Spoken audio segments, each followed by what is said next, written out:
Decisions टुडेचा नमस्कार. Petrol आणि डिझेलचे दर ग्राहकांना रास्त मिळावेत यासाठी सरकारने पावले उचलली आहेत. 18 नोव्हेंबर 2024 पर्यंत दिल्लीत पेट्रोल आणि डिझेलच्या किमती अनुक्रमे 94.77 रुपये आणि 87.67 रुपये प्रति लिटरपर्यंत घसरल्या.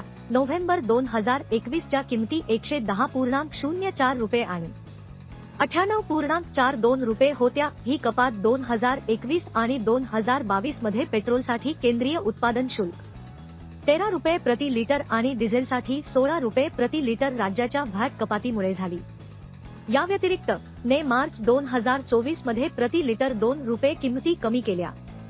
इतर उपायांमध्ये क्रूड आयातीमध्ये विविधता आणणे, पेट्रोलियम निर्यातीवर विंडफॉल कर लादणे, सार्वत्रिक सेवा दायित्वांद्वारे पुरवठा सुनिश्चित करणे आणि पेट्रोलमध्ये इथेनॉलचे मिश्रण वाढवणे यांचा समावेश आहे. ओएमसीज द्वारे अलीकडील आंतरराज्य मालवाहतूक तर्कसंगतीकरणामुळे दुर्गम भागात इंधनाच्या किमती आणखी कमी झाल्या आहेत आणि राज्यांमधील किमतीतील असमानता कमी झाली आहे. डिसिजन्स टुडे पाहिल्याबद्दल धन्यवाद. प्लीज सबस्क्राईब करा.